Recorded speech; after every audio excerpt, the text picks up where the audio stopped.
Hello বন্ধুরা, মিষ্টি recipe and ব্লগসে তোমাদের আরও একবার স্বাগত জানাই। আজকে তোমাদের সাথে শেয়ার করব হরিয়ালি চিকেন। তোমরা বাড়িতেই একদম ইজি পদ্ধতিতে কীভাবে বানাবে। হরিয়ালি চিকেন তো আমরা অনেকেই রেস্টুরেন্টে খেয়েছি, কিন্তু একদম অথেন্টিক রেস্টুরেন্ট স্টাইলে তোমরা বাড়িতেই কীভাবে ঝটপট বানাবে আজকে সেটাই তোমাদের সাথে শেয়ার করব।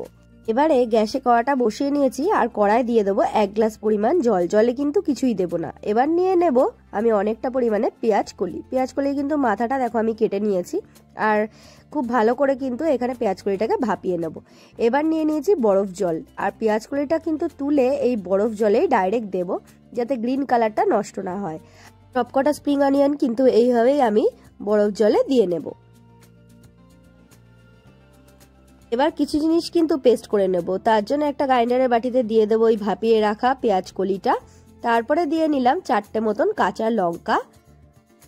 এবার দেব আমার দেখো বাগানে হয়েছে অনেকটা পরিমাণ পুদিনা পাতা, তাই সেখান থেকে কিছুটা পুদিনা পাতা আমি এখানে শুধু পাতাগুলো নিয়ে দিয়ে দিলাম। আর দেব অনেকটা পরিমাণে ধনেপাতা ভালো করে ধুয়ে নিয়েছি, নিয়ে দুটো ভাগ করে নিয়ে এতেই পুরোটা দিয়ে দেবো। আর দিয়ে কিন্তু খুব ভালো করে একটা মিহি পেস্ট বানিয়ে রাখবো। এবার আবারও কড়ার মধ্যে একটুখানি তেল দিয়ে দিলাম, দিয়ে কিন্তু এতে দিয়ে দেবো শুকনো লঙ্কা আর তেজপাতা। আর তারপরে দিয়ে দেবো গোটা গরম মশলা, এখানে রয়েছে দারচিনি, লবঙ্গ আর এলাচ। দিয়ে দেওয়ার পর যখন খুব ভালো গন্ধ বেরোবে তখন একটুখানি দিয়ে দেবো চিনিটা দিতে হবে জাস্ট ফর কালারের জন্য। এবার দিয়ে দেবো আদা রসুন পেঁয়াজের পেস্ট, আমি এখানে 3 চামচ মতন ইউজ করছি বড় চামচের।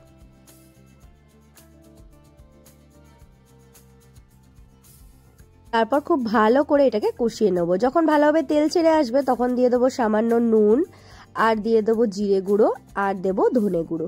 যেহেতু এখানে পুরোটাই গ্রিন কালার হবে তাই কিন্তু এখানে হলুদ দেওয়ার কোনো প্রয়োজন নেই। আর এখানে লাল লঙ্কার গুঁড়ো কিন্তু একদমই ইউজ করা যাবে না, তাই আমি পুরোটাই এখানে কাঁচা লঙ্কাই ব্যবহার করেছি।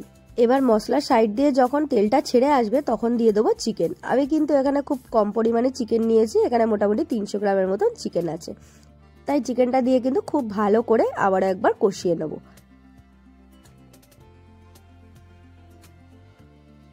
ভালো করে কষিয়ে নেওয়ার পর 5 মিনিট মতন ঢেকে আবারও রান্না করব। 5 মিনিট পর দেখো কি সুন্দর করে একদম তেল ছেড়ে এসেছে। এবার দিয়ে দেবো অল্প একটু সামান্য গরম জল দেওয়ার পরেও কিন্তু খুব ভালো করে নাড়াচাড়া করে দেবো, দিয়ে আবারও কিন্তু ঢেকে রান্না করব মোটামুটি 10 মিনিটের মতন। দেখো 10 মিনিট মতন কিন্তু হয়ে গেছে। 10 মিনিট পর কিন্তু দেখো খুব ভালো করে কিন্তু চিকেনটা সেদ্ধ হয়ে এসছে। এবার দিয়ে দেবো যে গ্রিন পেস্টটা করে রেখেছিলাম, সেই গ্রিন পেস্টটা এতে দিয়ে দেবো। এবার এই গ্রিন পেস্টটা দিয়ে কিন্তু গ্রেভির সাথে আরও একবার খুব ভালো করে মিশিয়ে নিতে হবে। তোমরা যখন মেশাবে দেখবে আস্তে আস্তে কিন্তু পুরোটাই গ্রিন হয়ে যাবে, তখন কিন্তু খুবই ভালো লাগবে দেখতে। আমি এখানে কোনো কিন্তু ফুড কালার ইউজ করিনি। আর যেটুকু ছিল গ্রাইন্ডারের বাটিতে সেটাতে অল্প একটু জল দিয়ে এতে দিয়ে দিলাম। এবার দেবো আরও একটুখানি জল, 1/2 কাপ মতন একটু জল আমি এখানে আবারও ইউজ করেছি। এবার আবারও ঢাকনা চাপা দিয়ে 5 মিনিটের জন্য এটাকে ফুটতে দেবো লো টু মিডিয়াম ফ্লেমে। দেখো খুব সুন্দর করে কিন্তু 5 মিনিট পর আমাদের চিকেন একদম রেডি হয়ে গেছে। এবার চিকেনের সবার লাস্টে দিয়ে নেব একটুখানি গরম মশলা, আর দেব 1 চামচ মতন বাটার। ব্যাস আমাদের হরিয়ালি চিকেন কিন্তু একদম রেডি। রুটি, পরোটা কিংবা নানের সাথে এটা কিন্তু দারুণ জমে যায়। তোমরা কিন্তু বাড়িতে অবশ্যই ট্রাই করো। আর আমার এই রেসিপিটা তোমাদের কেমন লাগলো আমাকে কিন্তু কমেন্টে অবশ্যই জানিও। আর অনুরোধ রইল ভালো লাগলে একটা লাইক করে দিও। আর ফেসবুক থেকে যদি দেখো অবশ্যই ফলো করে নিও।